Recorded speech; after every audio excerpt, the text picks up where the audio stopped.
Sous Gaza, une guerre invisible fait rage.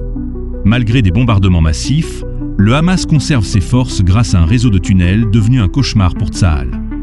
Décryptage stratégique de l'usage des tunnels dans la guérilla à Gaza.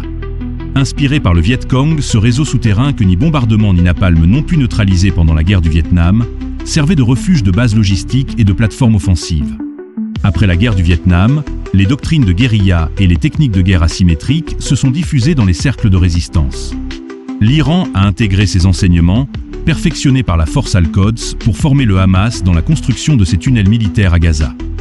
Qassem Soleimani a supervisé personnellement ce transfert de savoir-faire. Construits par le Hamas et son aile militaire, ces tunnels ont bénéficié du soutien technique et financier de l'Iran, transformant l'idée en arme stratégique.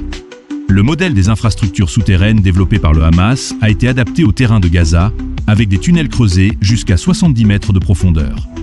Souvent renforcés par du béton, ils sont conçus pour résister aux tentatives de destruction de l'armée israélienne.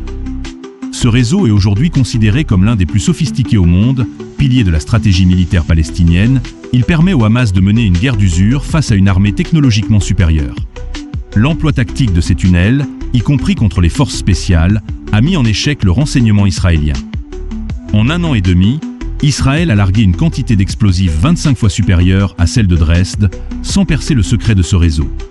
Malgré cette puissance de feu, les déclarations israéliennes résonnent comme un aveu d'impuissance. Comme le reconnaît Yediot Aharonot, depuis 60 ans, nous savons qu'il n'y a pas de solution militaire à Gaza. Alors que les bombardements se poursuivent, ce dédale souterrain incarne l'impasse d'un conflit où la détermination palestinienne défie l'armée israélienne.